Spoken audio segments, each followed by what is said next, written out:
everybody. This is Brian Yellow. We are doing a Mirage, speculating on speculative fiction. Today, me and Jason Abbott are going to be discussing Edgar Rice Burroughs. And I'm correct in assuming, sir, that you have not read a single novel by Mr. Burroughs. That is not correct. I have actually read a little bit by Burroughs. I was quite young. I read Tarzan when, boy, I think it was, if it was junior high, if not late grade school. So I don't think I've ever read anything by him, but he's one of those dudes where you could probably pick up one of his books and read through it and not even realize he wasn't writing great literature. He was kind of just throwing words on paper to make a buck or two. he was that's it's a fairly accurate statement. He definitely was from that pulp genre, and he like struck it big time. Like he was much more of like a storyteller. Yeah. I was just looking through his history a little bit. I mean, we're talking 1875 birth. Didn't write his first novel until he was 36 years old. Mm-hmm. I mean, was a pencil sharpener salesman, 36 years old. Talk about jobs that don't exist anymore, huh? Right. Well, actually, my pencil sharpener just took a shit on me, so I need one. You know, a salesman, send them my way. It's called a pen.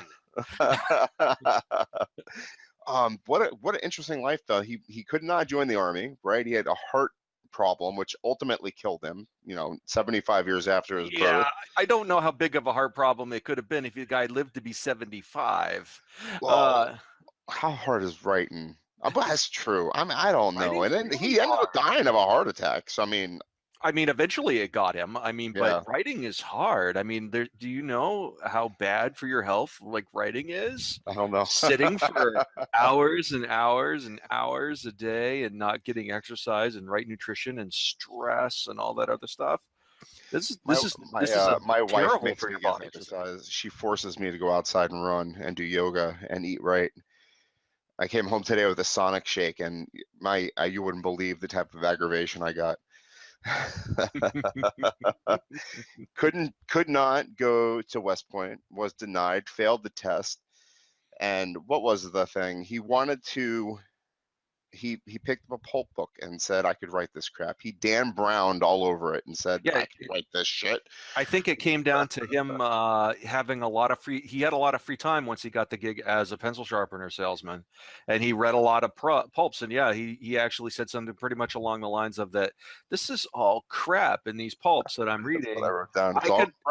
I could slap down just shit on a page and it's much better than what I'm reading. And he wrote The Bar's Room. He started writing that serial, which is, as we know it, as John Carter Goes to Mars. Yes. Yeah, and you know what? That guy was so lucky. I mean, normally people like they toil like putting stuff to the pulps for years and years and years, and it looks like he just kind of wrote down the Barsoom stuff and sent it. How are you pronouncing it? I don't really know how. I thought it was Barsoom, but I would have to say Bar's Room. Bar's Room. Yeah, I had to dumb name.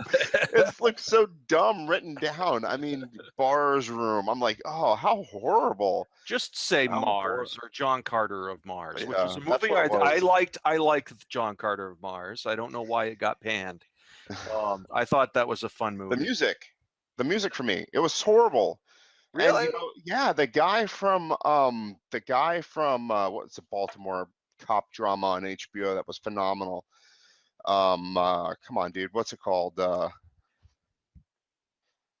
not helping me out here at all. For the last 5 years, I've been writing. I haven't been watching TV. No, it was before 5 years ago. I wasn't into cop dramas, man. Ask me some old Simpsons references, and I can help you with that. You're gonna make me yell to my wife. She knows exactly what it is. Oh man, what the hell was it called? Oh, forget about it. Cop Rock. Now there's a flashback from the early '90s right there. Nope, she knows it. She has a copy of it. Anyway, it's gonna drive me crazy. I'm gonna remember it in 1 second. Dominic Chase. No, Dominic. What the hell is that dude's name? Well, was he the star of the movie, or no? He was in the very, very beginning of the movie. He was one of the dudes on the skiff or something along those lines. But anyway, the music was horrible. I had to turn it off.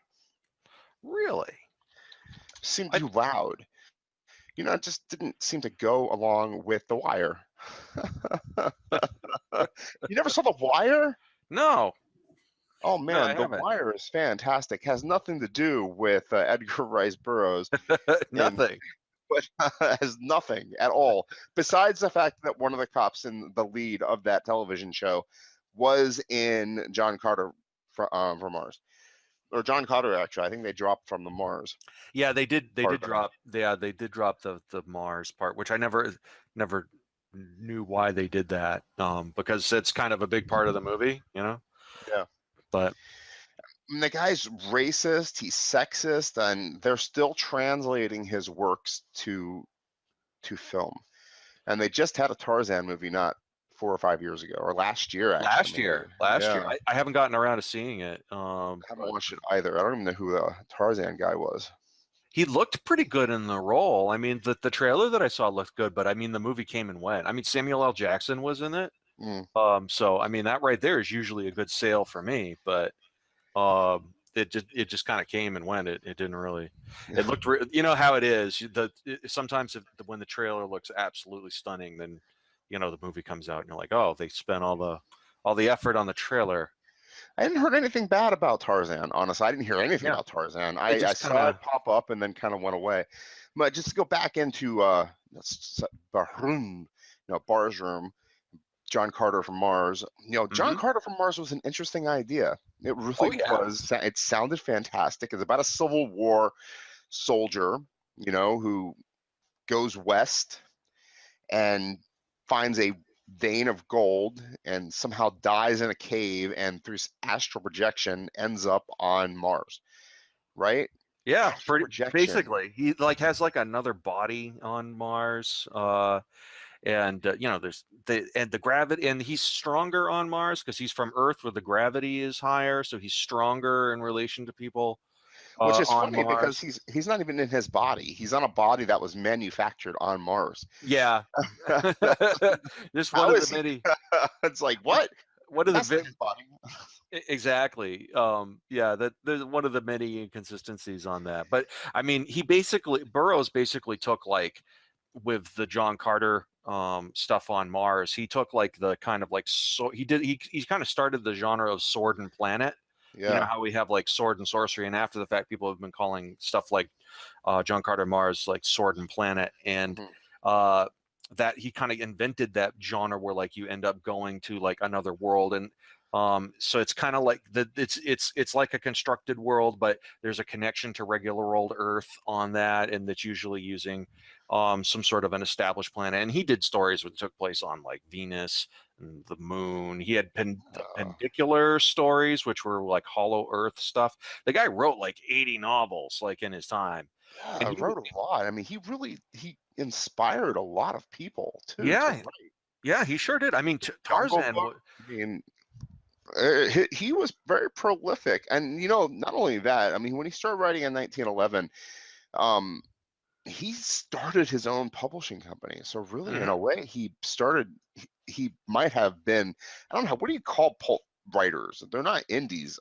Obviously, they're more traditionally published, but he became an indie publisher. He started publishing his own stuff, Yeah, he and set up his own. He set up his own press yeah, to make his books and cut out the idea of having a third party publisher. and he could care less whether he was merchandising the crap out of his stuff or not. That was He just actually want, his forte. He yeah, he wanted the merchandise. He wanted that money. He wanted those Benjamins rolling in. Yeah, he has said, I have an idea and I'm going to capitalize on it.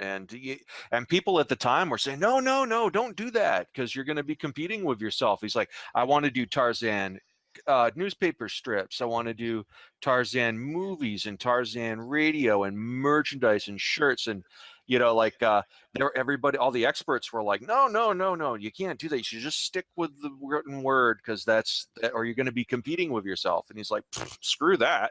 And then he put out a whole bunch of movies, and he made serious bank. I Yeah. mean, you say what you want about his writing. I mean, it's not the guy. The guy obviously could tell a good story, and that's what's really, even some of his worst stuff it keeps you turning the page. No, yeah, it's absolutely true. I know I read the comics. I mean, the unfortunate thing about Edgar Rice Burroughs is that he's intertwined within the entertainment industry. Mm-hmm. You know, I mean, they've retold his books and stories so often. I mean, they had television series when I was a kid, black and white anyway, Tarzan. I know I've seen the movies so often, the cartoon for Disney. I saw the 80s version so many times. You know, what else have we seen of his? Not Well, even realizing that we're watching it. yeah. Well, you know, a big part of that is that some of his most popular creations are public domain. Yeah. So Well, yeah. that's a big bonus to any studio. They don't have to worry about paying out royalties or anything like that. Not even, you know, Tarzana, California is named after him. They love and that wasn't even like people willingly chose to call their place Tarzana. Tarzana, Texas is also another one. Yeah, they really Tarzan was a phenomenal. Like, you don't think of Tarzan today as being like such a seminal, incredible character, but back in the day in like 1914 to 1918, you know, when that character was getting introduced, and then the silent film era and the black and white film era, Tarzan was enormously popular. He was a hugely popular character. I mean, you're talking, you know, scores of books written by Burroughs, writ like a score of books himself, and then I'm sure that he had other books using the character that were put out there. I think that happened after he died too. I think definitely some people jumped in there and started doing the Tarzan stories. And you know what bothers me the most about the Tarzan guy is he had nothing wrong with him. You know, they kind of portray him in the movies as kind of being dense, thick. Me Tarzan, you yeah, me Tarzan. But Burroughs, and he has a monkey named Cheetah. What the hell is up with that? Does in the movies though? Is that necessarily true in the books? Or in the television series? Was there a television series? I think there was a television series. What wasn't there of Tarzan? I mean, right up through the 50s and 60s, he was a major character, and then he kind of died down a little bit, and there's been some resurgences, but yeah, as a character, as a character, Tarzan doesn't like have any like major glaring flaws. He's like this kind of perfect. He's physically perfect. I mean, in the movies, they portray him as kind of dense. But I mean, we're not talking about like magic, and I wanted to get into this. We're not talking about like magical powers or anything. He didn't get struck by a lightning or, you know, get nuked or whatever. He just has for some reason, born of a man and a woman, a human man and a human woman, he has better physicality and better mental abilities than a normal man or woman. Oh yes. And it's kind of confusing as to why. You know what I mean? It's not explained why he's stronger and more capable and able to learn a language in just a few days, or how he was able to self-teach himself English. Or, you know, I want to know why, as a writer, you can get away with that. I guess they call it Mirage or something along those lines, the literary term of being too perfect. Yeah, you could definitely apply. I don't know. A Mary Sue generally has a connotation that the character is a writer avatar, and she comes in and or the Marty Stew. It can be male or female. I've never heard the Marty Sue. Oh yeah, Marty Stew is just a male version of the Mary Sue. And the thing with a Marty or a Mary Stew is Marty Stew or Mary Sue, the key thing is that they are a character that is created by a fan that goes into a pre-existing fandom story base, whatever. And doesn't this have to be fandom though? It could be literary too. Well, generally, I'm just speaking in generalities. In generalities, Mary Sue comes into it comes the whole term comes from actually Star Trek fan fiction. That's where that whole term comes. Yes, back in the 70s, there were many fanzines that were published involving Star Trek, because Star Trek was only on for like, I think the original series was 3-4 years, maybe 3 seasons. Yeah, and then they existed, but there was this. They were canceled, but the fans kept it going, you know, and there was nothing that was put out that wasn't fan based until 1979 or 1978 with the Star Trek: The Motion Picture.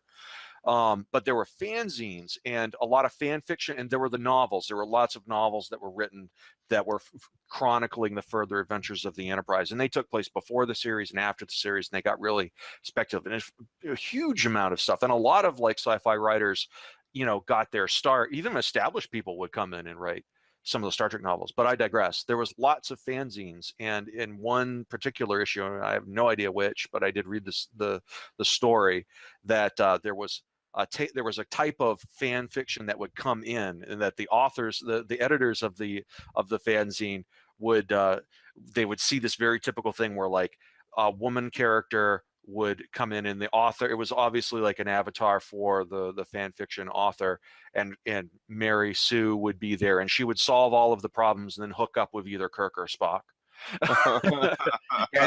and basically be smarter and be able to solve all the problems universally, and everybody's like, oh, Mary, instant Mary Sue, you're so great. And so that's where that term came from. So, oh, it's another Mary Sue. But it has been applied more broadly to like a character that comes in and can swath around, and there's no flaw, and there's nothing that they can't accomplish. So that's hilarious. Yeah. Star Trek fan fiction has been, I guess, kind of an albatross around the whole franchise for a while. There was a post in the Star Trek subreddit a few weeks ago. Some dude posted and talked about how one book kind of crept up on him.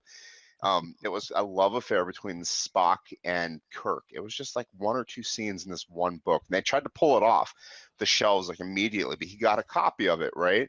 And his entire life, he accidentally read that one book, and he thought that Spork. Spork. Oh yeah, Spork. Kirk and Spock had been lovers. And he was so confused. He thought that was the way it was for his entire life. He thought everybody else was aware of this too. Even when he was watching, Wrath of Khan, when Spock dies, it made so much sense to him that they would be having that conversation between the glass. And, he'd have conversations with people about how, they were lovers, and maybe he didn't use those exact terms because, how do you have those conversations with people when you yourself are straight and you think everybody else around you straight? But fan fiction has just messed him up completely in regards to those two characters. I never heard that there was a book that this was a book that was released, or was it actual fan fiction like in a fanzine? It was an accidental release. It was not a fan fiction piece. It was a novel that had gotten released accidentally. And the editor, so obviously the editor was overworked, or the QA guy, and they didn't catch that in the book, and it got to press. Exactly. And then they immediately recalled it and ripped off all the covers and shredded them. They tried to, yeah, except they did not get all of them or something along those lines. I mean, fan fiction is often maligned, and I think that's unfair. I think that it's wonderful nowadays. I mean, you can find fan fiction everywhere, and you can't stop it anymore. Yeah, and I think fan fiction is perfectly acceptable. I mean, it's not right for you to make money off of it if it's unowned characters, obviously, and public domain characters. I mean, just do what you want. But with the idea of people writing fan fiction, it's a great way for, if you want to be a writer, it's a wonderful way to start, because instead of like having to tool up and create from scratch these characters, you can pull on all the resources of pre-existing characters, and then it's kind of like getting like a pre-made set of something, and then you can have those characters and what their relationships are, and then you can spin them and make your own stories. And I think that's a wonderful training ground for writers to get involved with. And sometimes some really good stories are created out of fan fiction. Sometimes some really good careers are made out of fan fiction. Oh yeah, I mean, Lauren Garcia has actually established herself as a pretty decent author and has published a book traditionally from her fan fiction career, from her fan fiction experiences. Yeah, absolutely. And Lauren, I mean, like Catalyst Moon, her series, that two books, the second book has just been published of, and there's more on the way. Those were her ideas for those characters came from Star Wars fan fiction. But she took like the basic premises of the characters and created something that's actually not very much like Star Wars. It's not. It takes place in a in like not like a space travel kind of setting, and you really have to squint and turn your head sideways, or maybe even do a handstand to even kind of see the threads that connect. What I love about that, though, even Star Wars is kind of fan fiction in a way, and that you have to squint and you can see the samurai fiction, or you could see where he was going with the worlds that were kind of smushed and smashed between. Or to bring it back to the subject of Mirage today, back to John Carter of Mars with Star Wars. Yes.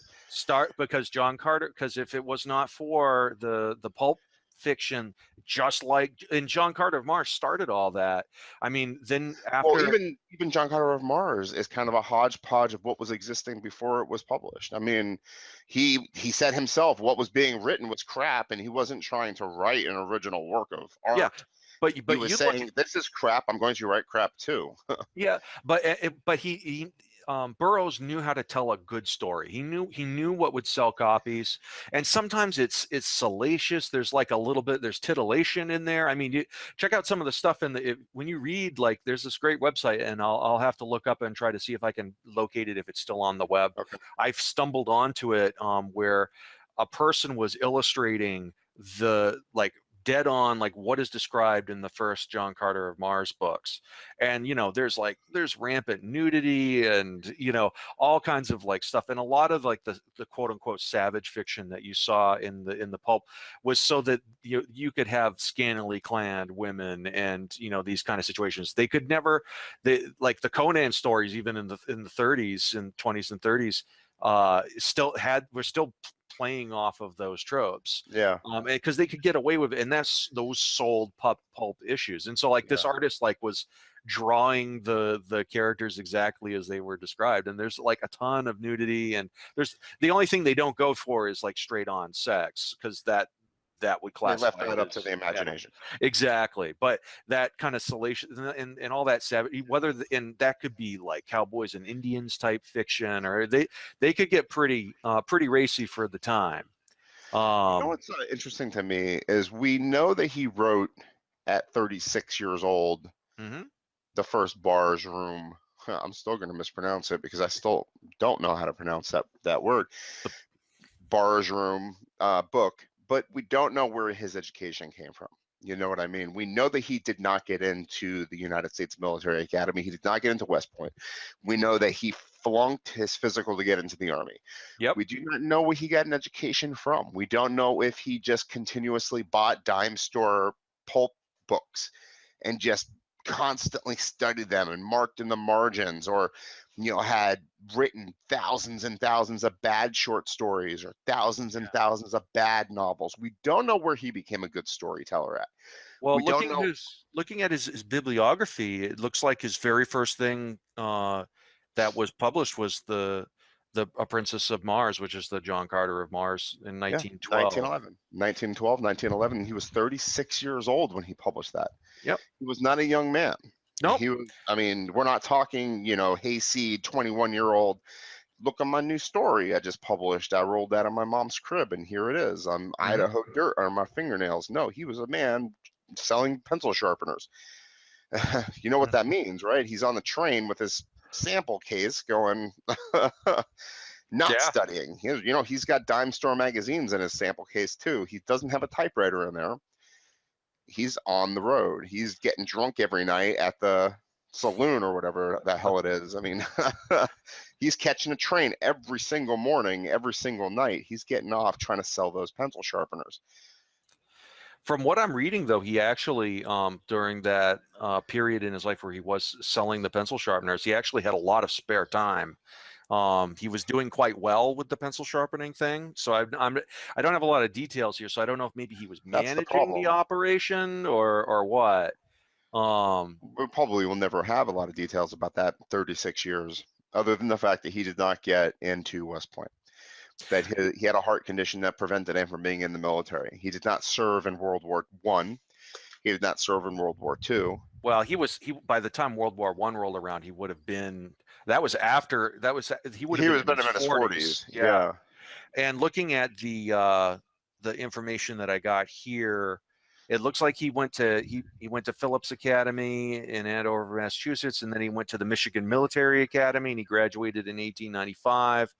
And he flunked the entrance exam for the United States Military Academy at West Point. But So he might have had an associate's degree. He might have, if that was something that was issued at that time frame.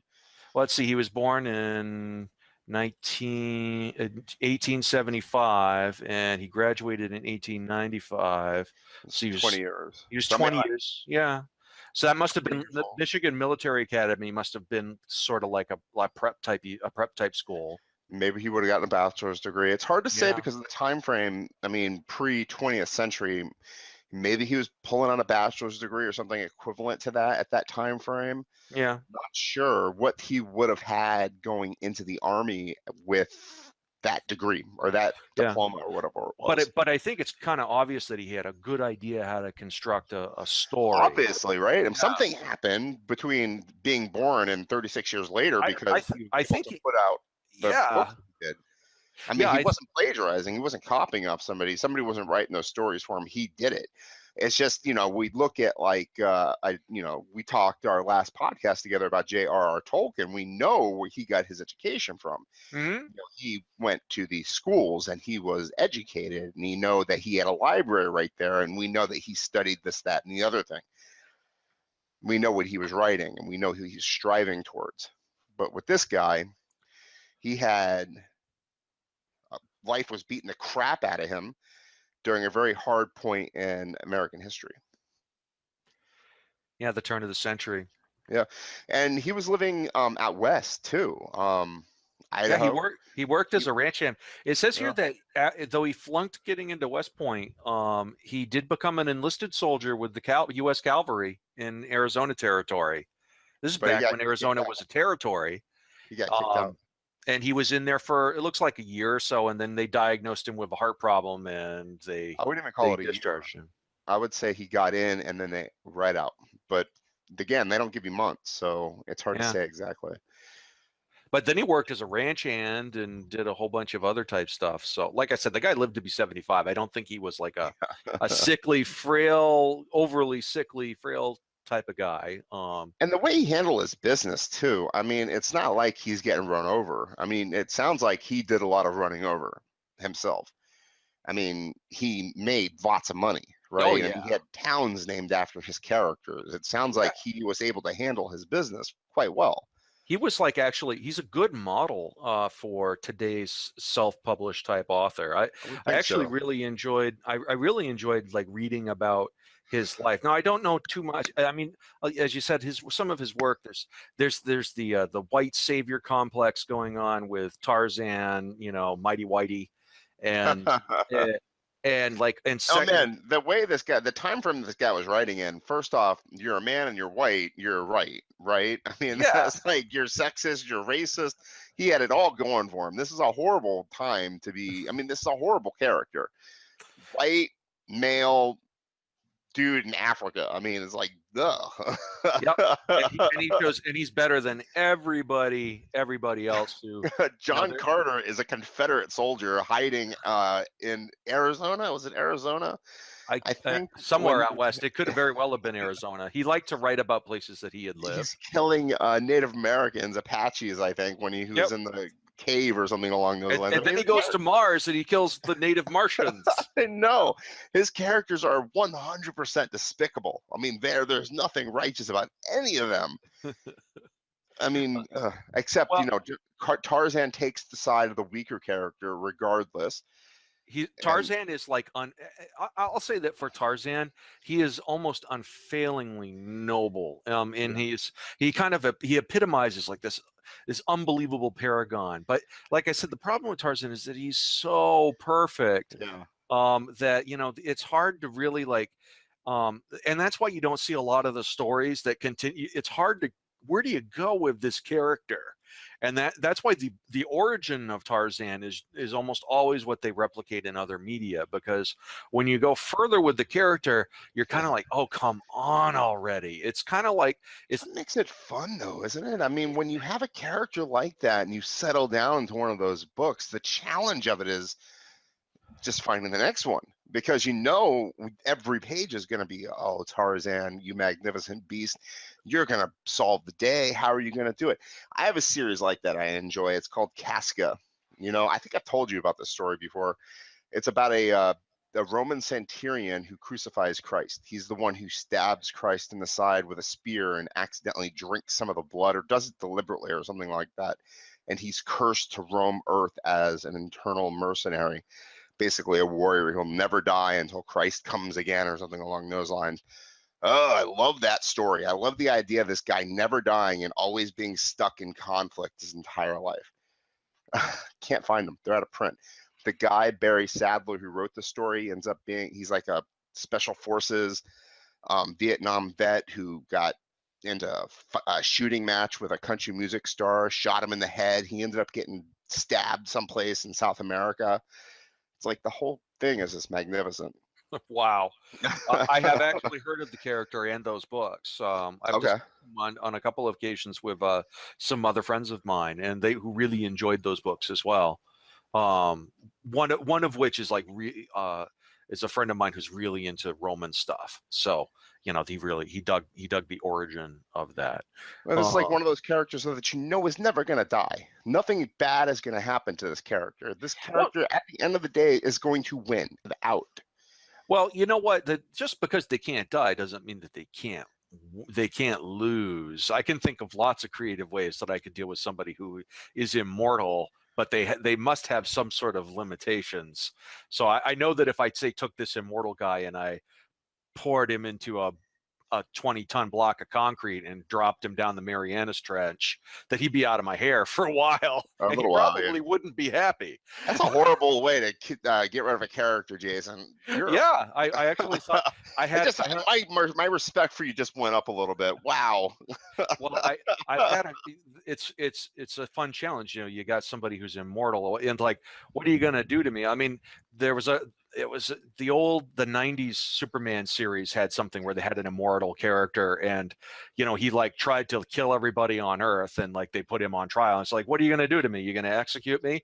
And so the judge says, you know what? I'm gonna sentence you to life. You know, they just lock him up for like forever. I think it was like Vandal Sanovich or something. But I actually wrote a little teeny, like one of my microfictions where I had somebody who's like, he's in a coffin and he's like, what are you guys gonna do? You can't kill me, I'm immortal. And then he's like, guys, hello. And then the dynamite went off in the salt mine shaft and they buried him under 2,000 feet of rock. You know, I'm now working out in my head how the Mariana Trench would work for Marianas Trench would work with an internal warrior. How would that work? I mean, obviously the cement would break up. I mean, you can't have that on the way at the bottom, right? I mean, it would just start cracking up. So the person's going to be down there, but the pressure is going to be so intense it'll flatten. So, I mean, they're not going to die, but they can't use their muscles or their bones. I mean, it's going to be yeah, it's going to suck. It's going to be really, really painful.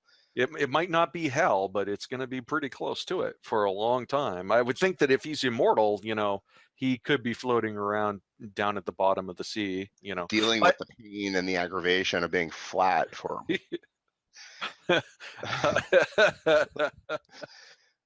It might not be flat. You, but I feel bad. And once he figures out how to find his way out, it might not be you, but your ancestors or your family into the future is going to have hell to pay.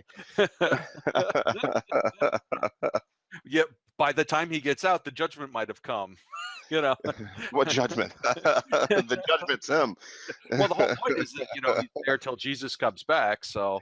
Oh, that's true. I guess. He's just gonna be like, oh, dude, you spent the last 10,000 years here, but hey, I'm back now.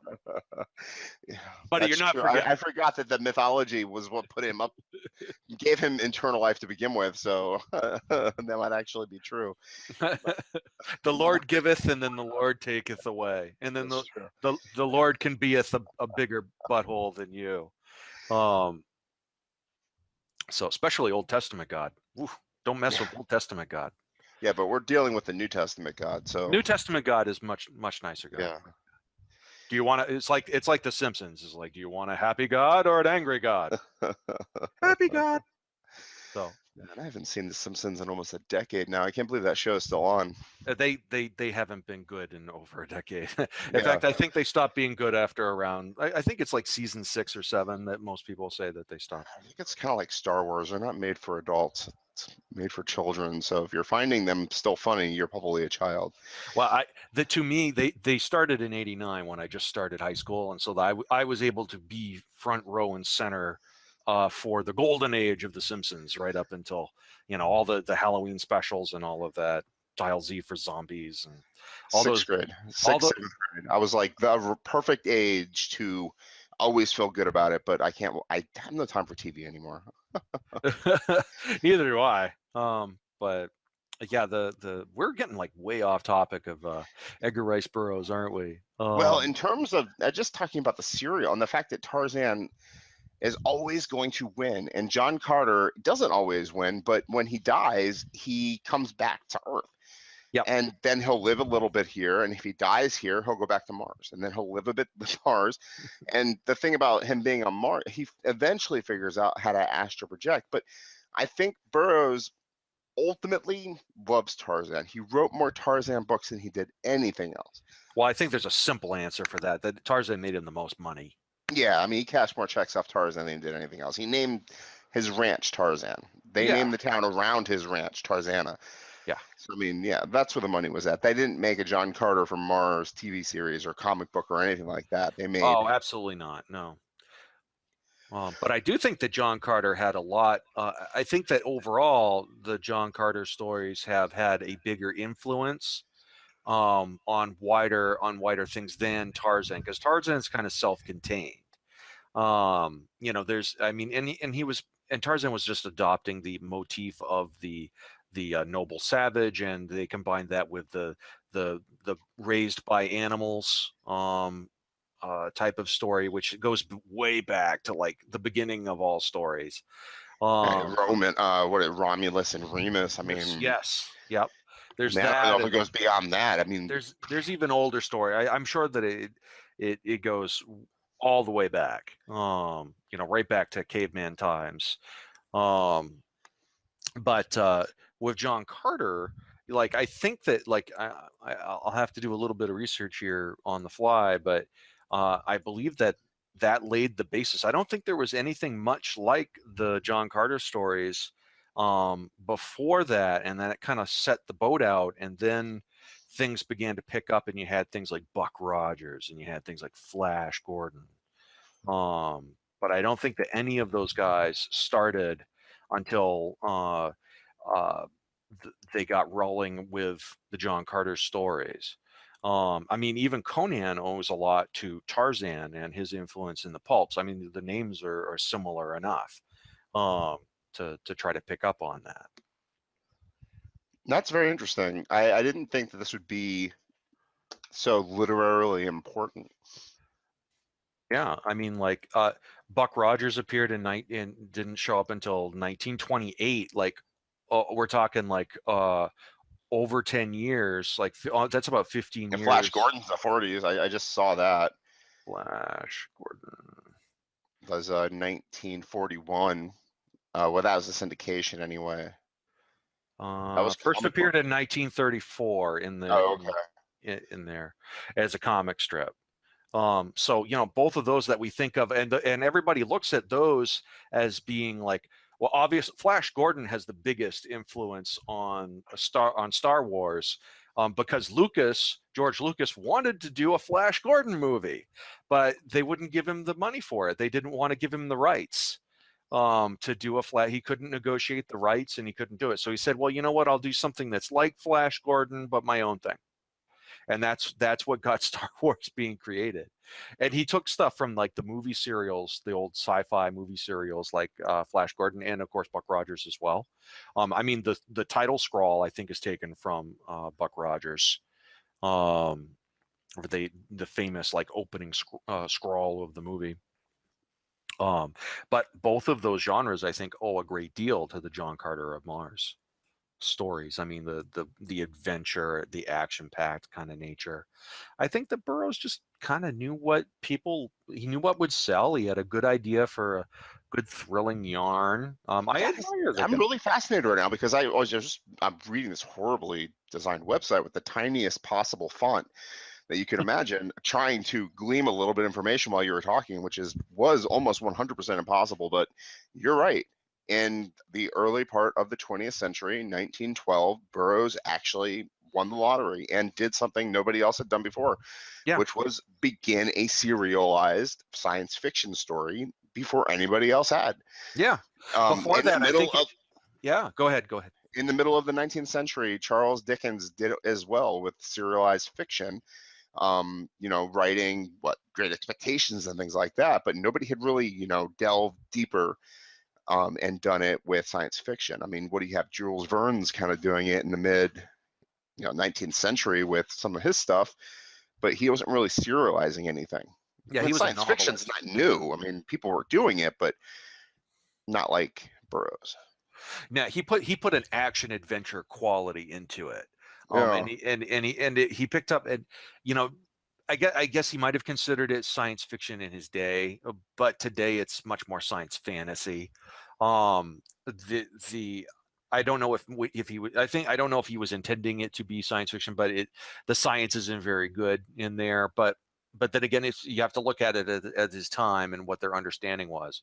I mean, like H.G. Wells' War of the World had only been out for a decade, and there's lots of scientific things that are kind of bulkable But in that it. was it, though. It was Yeah, H.G. Wells' War of the Worlds. It wasn't H.G. Wells' War of the Worlds plus 16 other books yeah. that But I continued mean, that war. I mean, that was a it, standalone. it's still pretty amazing that this guy who didn't go to only learned his craft by reading, Ah, man, and we wish we knew, right? I mean, where did this yeah, guy come from? We have no clue where he came from. It's kind of like a Frank Baum type situation. We don't know where he learned to write.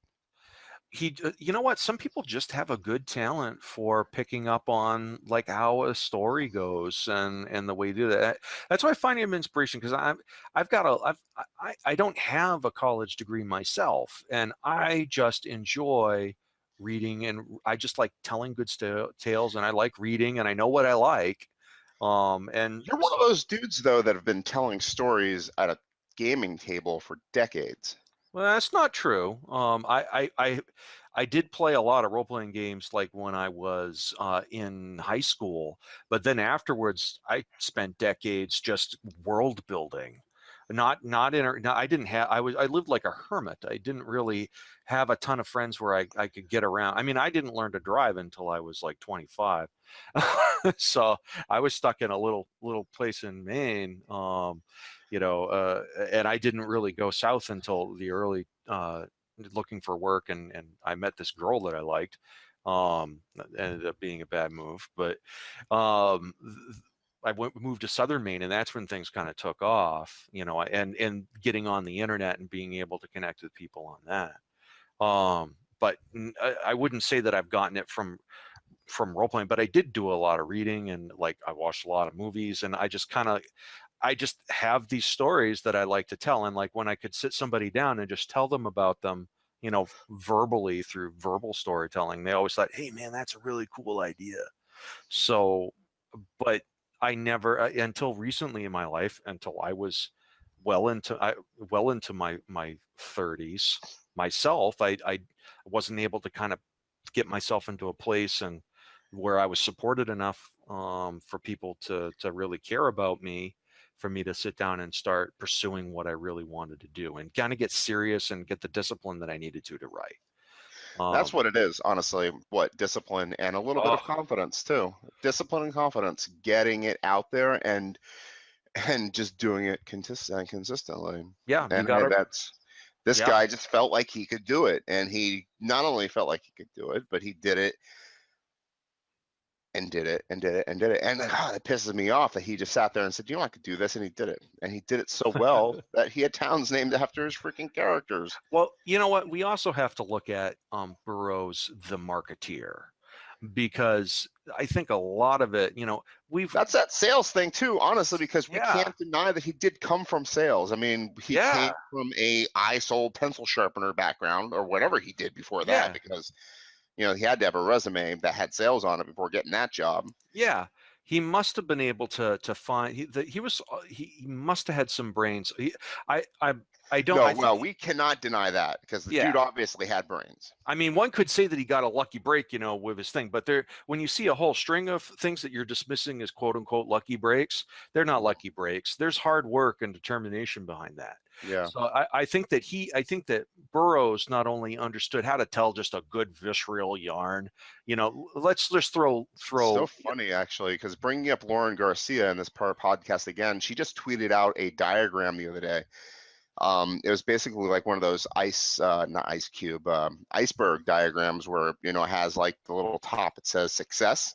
Mhm. And then underneath is this whole thing where it says lack of friends and, inspiration, jaunting off to, underwater, blah, blah, blah, all these other things. But Yeah, I success, saw that. Yeah.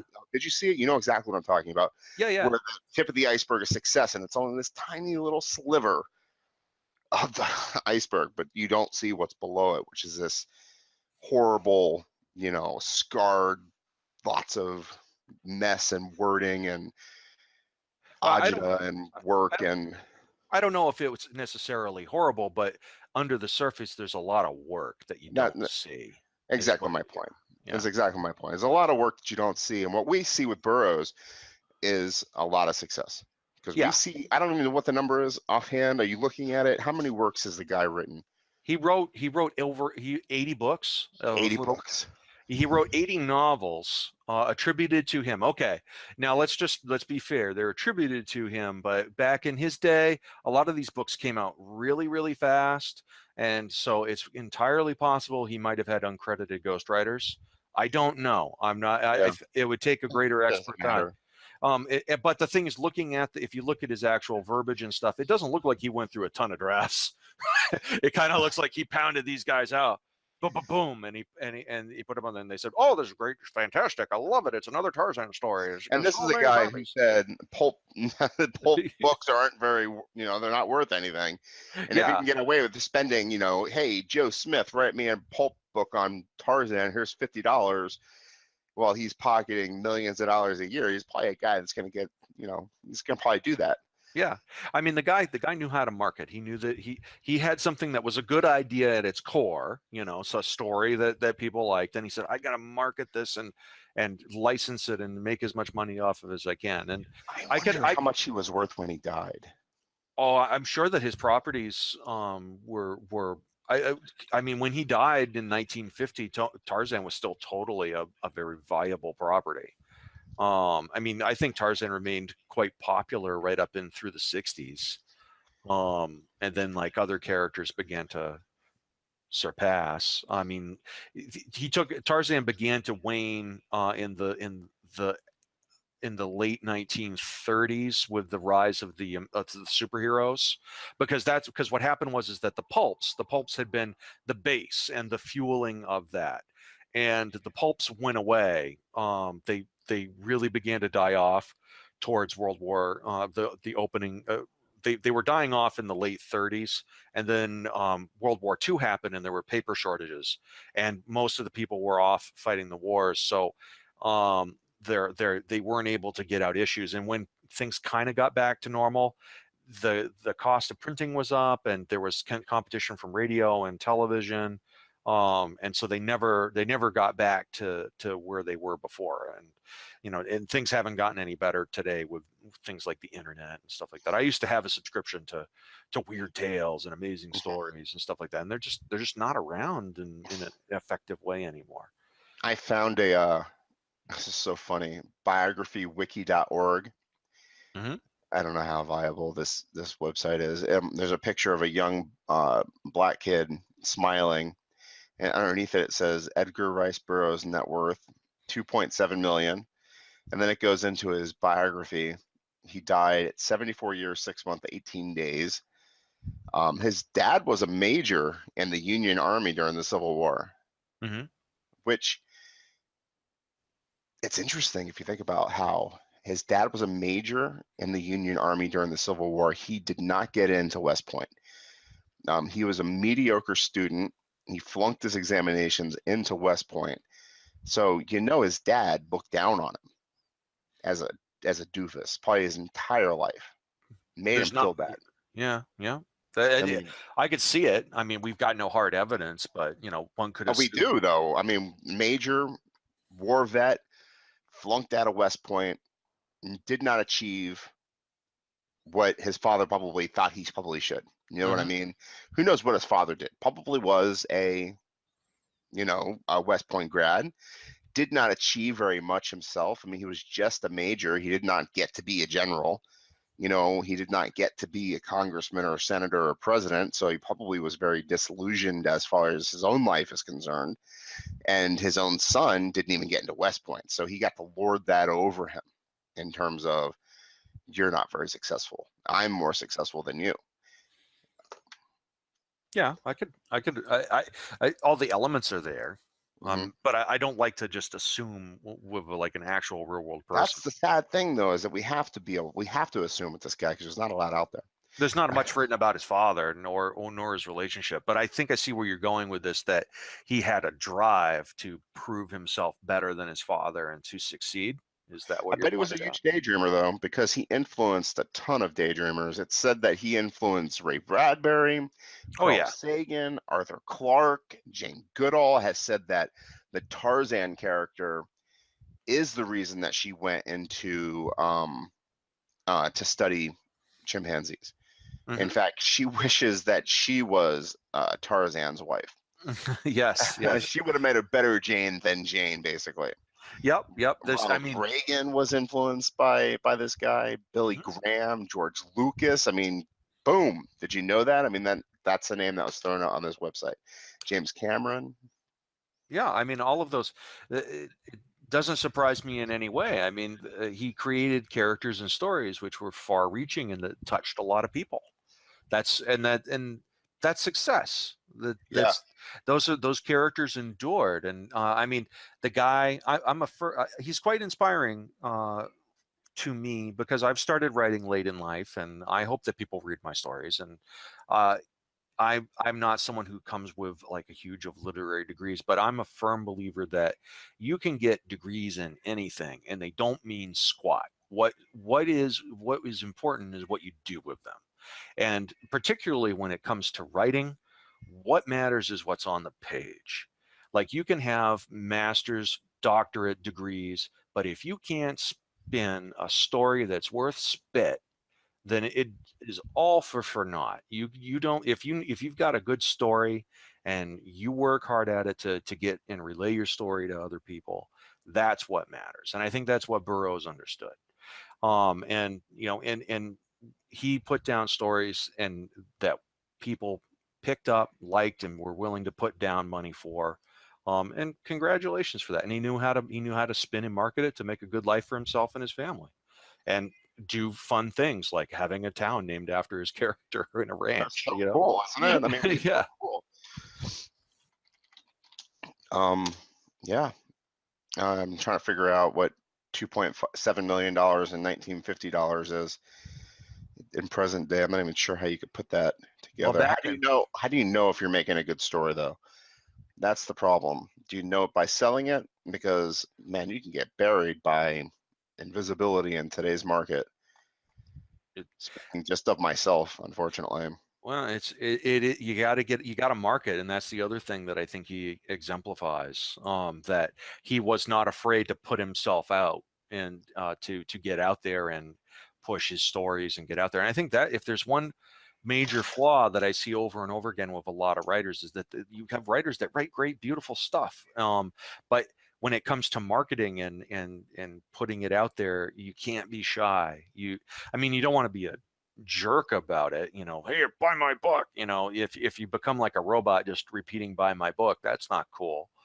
But you also have to get out there and introduce yourself and shake hands, and and if you really want your story to be successful, you got to market it. And even unless like you're very fortunate to be picked up like by a big publisher that's going to like assign people to help you out with that kind of marketing, small press and even moderate press, you're going to be required to get out there, and your lifeblood of your book is going to be your ability to go out there and sell it, talk to people, wheel and deal, find things to market, and how to expose people to that.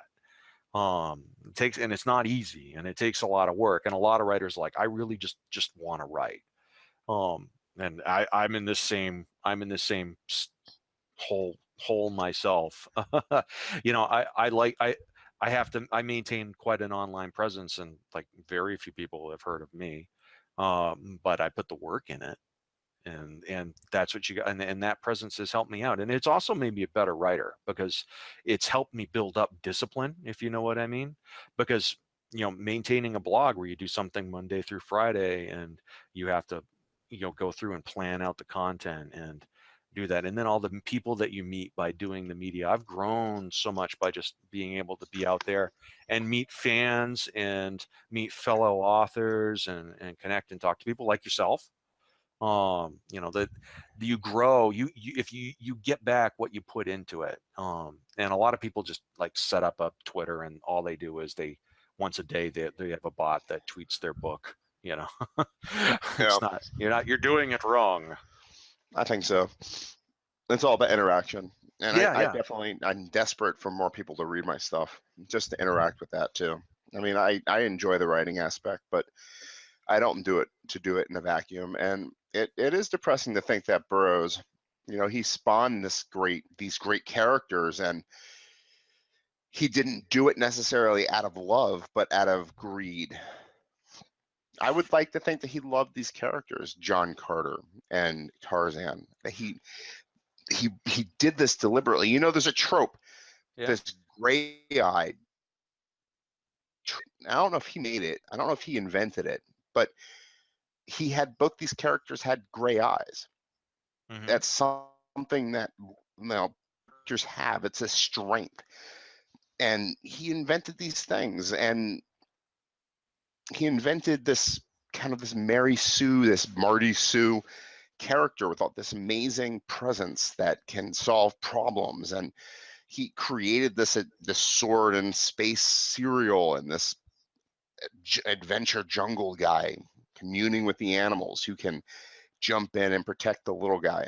Did he do it because he loved these characters, or because he wanted to fill his pocket with money?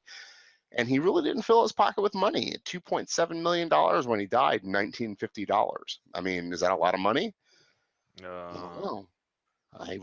Was he happy? Was he content? He was divorced. His little girl married an actor. His son died in 1991. I mean, it's hard to say, because we look back on his career, and for some reason I thought that Edgar Rice Burroughs was English. I don't even know if he was American.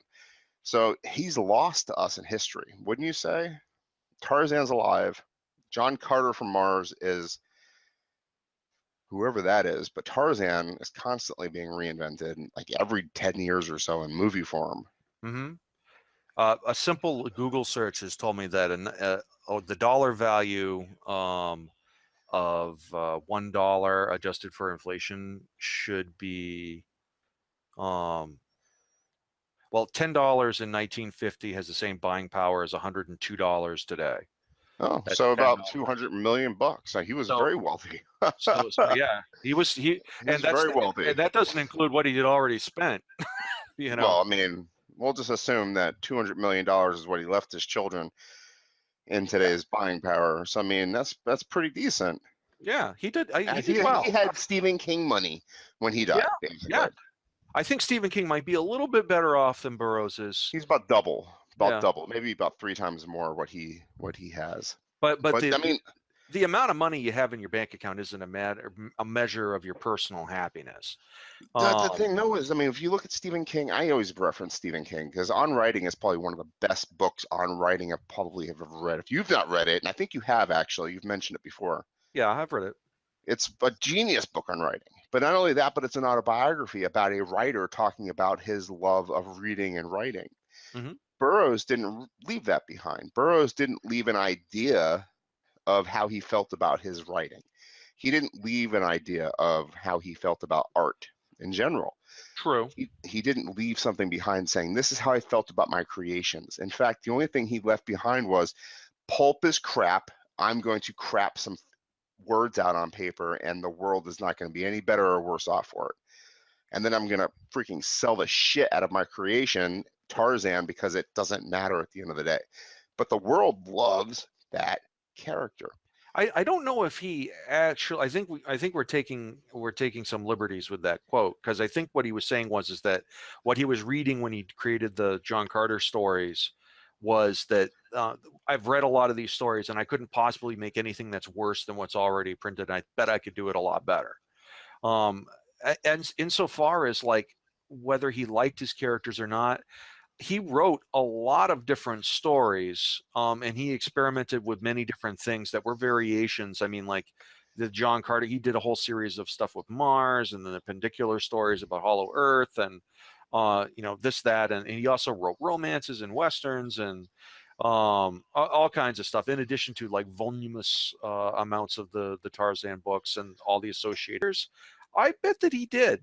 I might be going out on a limb here and I'm making some assumptions, but I would think that if you could stick with it as much as he did, I mean, even though Tarzan was his cash cow, he seemed like, I mean, he didn't have to name his ranch after Tarzan.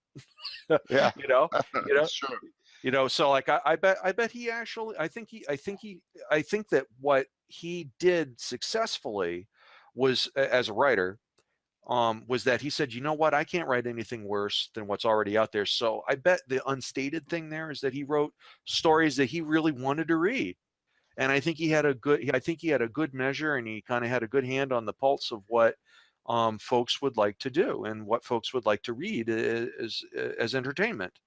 And I think he capitalized on that, because and that echoes what a lot of successful authors like Ray Bradbury, Ray Bradbury, one of my absolute favorites. Absolutely. Said, write what you love and love what you write. And I think that Burroughs probably, to some extent, must have had that. I mean, to be so prolific and to write about the same characters over and over again, where he demonstrated that he could go and create other characters and have them be publishable and sellable. You know, and after like Tarzan, he could have lived very comfortably off of just with the revenue that he was making from that. That's the interesting thing that he didn't, did he? He kept writing. He wrote 80 books. He kept writing, and he was even doing stuff. I mean, he was in Hawaii, like, and he was like 70 years old or so, and or 60, over 60, well, like 65 or so, when Pearl Harbor happened and World War II started, and he like volunteered to be a war correspondent, like in his mid 60s, going out, you know, to report on the war effort on that. So, you know, the guy, he didn't have to at 65 back then, you know, in 1942, he you know, that's retired, like totally retired, you know, like, and wealthy. He had millions of dollars, which was worth a ton more back then. And he went out there and was a war correspondent working, you know, that's admirable. And you know, he went out there and he did it. I mean, maybe that's part of what we were talking about earlier, where he had the influence from his father, you know, and perhaps there was something there where his, you know, his father, the major, never really was able to accept what he was, and he kept trying to live in that shadow and that image of him. It's an interesting theory, and unfortunately, it doesn't sound like we have a lot to go on to expand on it. It doesn't seem like there's a lot that exists in terms of his earlier life, but there is a lot here, and I'm interested enough to you know, reach out and try to, you know, grab a Tarzan and read through it. I mean, they're probably not going to be complex reading material. A couple hundred pages, read through it, you know. I think you will be surprised, actually. The the novel Tarzan of the Apes, I think it's like 400 pages long. Oh, really? Yeah, I know I've read Burroughs. Excuse me, hold on. I've got a chest cold, and it just like hit me a few days ago. Oh, summer colds are the worst. Oh man, it's like I lay down at night and it's just all of a sudden I can't stop coughing. I'm standing around, sitting, no problem, but like at night in bed, it's like. Oh man, I'm sorry. Yeah. You'll find that those novels that are basically from the serialized pulps tend to be really, really long. I mean, it happened with Dickens, and the whole reason they're so long is because they got paid by the word. So, you know, when they those serials, they would crank them out to make those, like Varney the Vampire, I think get it going way back to like Dickens time or before. Like that thing is like hideously long, like 1,000-something pages. Like if they put it all together. The cool thing is the first book that he wrote, The Bar's Room, which again I really doubt it's called The Bar's Room. It's probably pronounced something else, some other way. He made like $10,000 off of that. Yeah, Like yeah. boom, I made $10,000 off this novel. Yeah, they paid him like $400, which in today's money would be like close to 10,000. That's and for everything that I can find, that was the very first thing he put out there. Yeah. And like the editor's like, damn, I'm gonna pay this you. guy, you know what's also very interesting to me is he was writing that, and I don't remember the guy, the name, the pseudonym that he was writing under, but pseudonym. That's right, right? Yeah, he used a pseudonym. He used a pen name because it was not considered a Yeah, he doesn't want to ruin his reputation, right? So I mean, Yeah. in terms of we don't know if Burroughs was writing up to that point under different names and getting rejected over and over and over again. It's possible. You know what I mean? He might have just been constantly being rejected, and just Bar's Room was the only thing that got published. I think it's possible. However, I think it's highly unlikely, and my gut feeling on that is that once he became a successful author, tremendously successful, that he would have gone back and grabbed those older ones and put them put them out and publish them, because just having his name on it, he would have been able to sell copies. I mean, like, good point, actually. I really think I don't. And looking at, and you know what, there's a really good possibility that if you look at his bibliography, a lot of the books that we see there might have actually had been sent out from by him before. Yeah, why can't I hook up on the internet? Yeah, he could have totally been, they could have been rejected from slush pile, and so he held on to them and then just resent them in, which happened all the time. Well, definitely, we don't know. Like I said, different world, different era. There was no internet. Yeah, exactly. So what is your, I mean, I wish I had more. Obviously, we've seen Tarzan many times in different incarnations, and the character is beloved. And John Carter, unfortunately, is not probably going to make a resurgence unless it gets reinvented later on down the road. What's really cool is the movie actually coincided with the 100-year anniversary of the publication of the first novel. Yep. Too bad, man. I don't know if it was the version I saw. The music was horrible. It was so horrible. Start a movie out like that, just thumping, loud. Here's an action scene. Boom, soak into it. No, it just did not work for me. Maybe it got better. Not to me. At that point, it was just like, nope, and I turned it off. I've tried to watch it like 3 times. Maybe it gets better, but I just couldn't do it. That first scene just turns me off so much. The music and the action, it's like, ooh, this is horrible. I think that John Carter lives in that those books influence so much that's still prevalent today. We've got, like I said, Buck Rogers, Flash Gordon, all of those like space genre pulp things, all of those tendrils went out there. And, those books were widely read, and they influenced the authors that wrote, that arose, that were kids reading those books, and adults reading those books who then went on to write their own books. And those books inspired other books and other people to do that. So, even though the core mythos of it is maybe being unused, but all it would take would be somebody to want to grab it and do something. It's public domain. And that the beautiful thing, most of those stories are public domain, and the beauty of public domain is that you could take those and do whatever you want with them if you want. Who did the movie? Was it Disney? Yes, it was Disney. Yes. So does that mean that Disney owns the rights to John Carter now? They might own the rights to some of the later ones, but it's public domain. So they, just like they don't own the rights to Tarzan, it's public domain. They can do whatever they so long as it's a little bit despicable, though. I mean, you really have to. I mean, nobody really wants to write about a Confederate soldier. I'd have to read it as an adult. God, man, why would he write about a Confederate soldier? His father was a Union major, right? Well, I think I maybe just his find it so interesting. well, it could be that he figured that with a Confederate soldier having him off and not because like if a Union soldier you won the war, so Yeah. there's status and probably a pension and financial security that he would assume would come along with that. Whereas with a Confederate soldier you got diddly squat other than your experience in the war, and would probably have to make your life adventuring to look for gold somewhere uh, in Arizona territory or wherever So that was. interesting.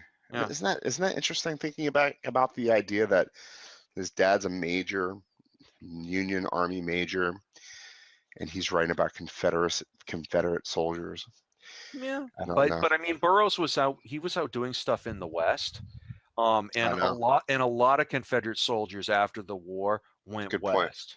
And that I mean, he might have just maybe he met some old Confederate guys out there and like thought they were interesting characters and decided to work that into the book.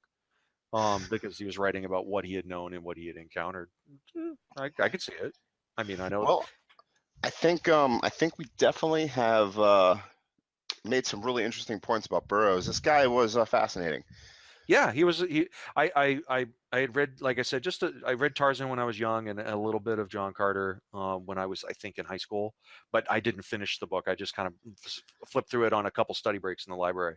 Yeah, And I've done the same. I tried to read when the movie came out. I flipped through. I tried to read it, and it just did not captivate me at yeah, all. And then but Tarzan, when I was a much younger kid, I tried to read Tarzan and the what was it? And the Apes, Lost in the Apes. What was it called? The big one. Tarzan of the Apes. Yeah, I tried to read it, and I might have actually succeeded. Who the hell knows? Yeah, I mean, yeah. like I said, the media is so prevalent in our culture that I mean, it's hard to say. Did I read the whole book or did I just watch the movies? I mean, they do the origin story so often, and I definitely watched the television series, and I definitely have seen almost every single movie they put out. So it just is part of the culture. Yeah, I really enjoyed in studying before we did our conversation, learning some things about Burroughs and his life, and I found that actually the most interesting thing Yeah, because me too. it was cool that he kind of like I like authors that just like to tell a good story, and kind of have their hand on the pulse of that, and the fact that he was an older guy when he got started and yet was very successful. So that's kind of like to me like what Stan Lee did. All of his stuff happened after he was 40. So, and for us older guys that, are trying to compete with a lot of folks that are a lot younger than us, and probably a much smarter and probably more creative. That's nice news to hear. I talked to Jonathan French yesterday on my other podcast, Origin, and that's how he left off at the end. He said, it doesn't matter how old you are, just keep pushing because you never know. There's no time limit here. Just keep Exactly. writing. You never Yep. know what's going to happen, and it might be your 17th novel. It Yep. might be your second novel. Yep. You could be 10 years old. You could be 70 years old. I mean, what is your goal here? Tell a story or publish a novel? I mean, I, why does it matter? I think it's actually more devastating to be a big success when you are young than it is than when to happen if that were to happen if you were older. I mean, it Because makes things harder. It really yeah, does. I mean, but look at then poor Justin Bieber. yeah, yeah. Look at what's her name, Britney Spears. I mean, God, that poor woman. I saw her without makeup on. Just happened to watch one of those YouTube videos. Mm, Oh man, some of these women, poor girls that just they look so horrible without makeup on. It's brutal. It's like yeah. they look like I think that there's just a disconnect because you get used to the illusion that is created from the makeup and everything on that. I don't know. My wife does not wear makeup and she looks beautiful. These women don't wear makeup and they look like I think if you ask me, I bet they're still very good looking. It's just that the lighting or whatever. Yeah, I've heard it's that. we're used to no. I think it doesn't have to do with the lighting. It just happens to do well. You can obviously put things to make people unflattered, but No, that's true. I, Yeah. I think that psychologically we're used to seeing this like false image that is portrayed to them through all of the Photoshop and makeup and video and lighting and all of the other stuff, so that they don't look like the same person to us when they take that off. Scarlett Johansson did a thing where she went on camera without any makeup and she looks like any other girl you'd be working with. nice, pretty, but like not like a heavenly, like she looks. You compare side by side, like when she's playing the Black Widow from the Adventures and just herself without any makeup, and it's like, oh, she's like a normal person, and How and dare I you? and I kind of well. Normal. How dare you? I wrote. No, I no, write. I love to no. write about normal people, and I think that normal people are beautiful. I am not talking to you anymore about Scarlett Johansson being a normal person. Yeah, she does a job and she does it very, very well. So I am not she is an angel and she is no joking. What would you like to say to sum up our conversation today, sir? I say, meet Tarzan, you Brian. No, I say, check out his books. They're Yeah. a reflection on an earlier age. He's got great mythic archetypes in there that caught on with a lot of people and can still resonate today if you overlook the racism and Mighty You know Whitey. what? Let me ask you this. I got my degree in English, creative writing, actually. I hated literature classes. I hated them, honestly. No, I didn't actually. I love Shakespeare. I love the American lit and the Brit lit. Sometimes, you catch one of those novels and you just find yourself really engrossed. Faulkner, some of the old Faulkner, definitely Hemingway, Virginia Woolf, things like that. I don't know if they'd help you become a great author. I don't know if they actually make my fiction sing. Do you think Burroughs makes you a better author? Do you think reading Burroughs makes you a better storyteller? I think that reading Burroughs, if you look at his story for all the many flaws that you can find in his prose, he tells a good riveting yarn and he gets people interested. What's going to happen? I mean, it's Tarzan. He's like the most perfect kind of flawless guy, but still people would read these books and be like, oh man, I hope Tarzan's going to be okay. It's kind of like reading a Superman comic book and like, oh geez, I hope Superman's going to be okay. How's he going to get out of this one? It teaches you the fundamentals of getting people immersed and getting people to care and to want to follow the story, and that can be applied across all spectrums of writing. What about somebody writes a Tarzan-esque character, puts it up on fantasywriters, up on Reddit, and asks a critique, and you just happen upon it and you've got a free 10 minutes? What do you say to them? So they have kind of a flawless, perfect character. They have a Mary Sue going on, doesn't have a problem in their personality. There's not one little crack in their facade, and they're asking for a critique. A follow-up question: are they facing challenges? Are they challenged in the story? I mean, we're working with like a Burroughs-esque character. We know that we know that this is not the proper way to write a character. We want a character who has got something to, I don't know what. We want a problem, don't we? Want a problem to deal with. Well, Tarzan had tons of, but Tarzan's not going to die, though, right? We know Tarzan's not going to fail. Well, Tarzan's not going to make a bad decision. Tarzan's always going to come out on top. Well, we know that in retrospect, but what I'm getting at is that you can have a character. I mean, they're not those characters are not easy to latch onto. It's much better to have a character with some sort of flaw because they make them feel more human. Because we know we don't meet perfect people in our lives. I have never met a perfect person and a person certainly not people without even noticeable flaws. Only children can look up to see a perfect character, and they're boring. Somebody who never purposefully makes a mistake is kind of boring and lame. The thing about the Tarzan stories in particular, though, is that even though he was just immortal for the most part, there was a part in later books where he became immortal, like literally like canonized. He had like some magical mojo jojo that made him immortal, but that not looking at that, they always would put some sort of the challenges that he would have to go up against were numerous enough that there was a level of threat there. Like, oh, okay, he's wrestling an elephant, and even though he's like the strongest, possible man, most manliest savage man that he is, could the elephant crush him? I mean, he's not invulnerable. It's in the same thing with Superman. Superman can do things that he's smarter, stronger, more endurant than any person, but they put him up against challenges that are up to the snuff. So I mean, you can't judge a character just because on that level. But as far as like writing somebody who's really interesting, you know, most of the Tarzan's like an action based kind of character. He's not someone that you sit down and you really kind of get to think about, okay, what's going on in his head, you know, because he's just Tarzan. And so it, like from an like you have to look at it like you're putting him out of, if you put him out of his element, he's like, oh man, what a snoozer. But you know, if you throw him into like an action adventure kind of setting, you know, it works. Good points.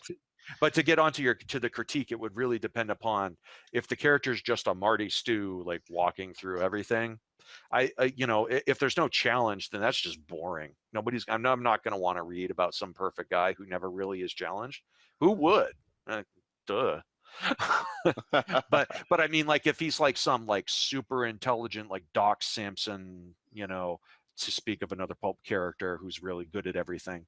If he was like a super intelligent, strong Doc Samson type character doing stuff, but the challenges he's going up against foes that, you know, surpass or equal him into abilities, so that there's like real challenge there, and there's a level of a suspension of disbelief that you don't know whether he'll come through or not. Then that's a good story. That I can people will enjoy that, and they have. I've enjoyed this conversation. So have I, as always. And we're definitely going to do this again. Do you have anybody in mind that you want to talk about? You know what? You're good at pulling them out of the hat. No, you pulled this one out of your hat. I told you, guess pick. Well, it wasn't out of my hat. But, oh, man. I knew it felt a little bit sticky. No, I'm joking. Well, Jason, maybe we'll talk like H.G. Wells or Jules Verne or something next time. I think I like the idea of a Jules Verne. I like this time frame. How do we end these things? We just say goodbye, huh? Yep. All right, man. Take care, everybody out there in YouTube land. It was always nice spending some time with you, and always nice spending time with you too, Brian. Yeah, you too, Jason. We'll talk to you later. Take care, my friend. Bye-bye. All right, bye-bye.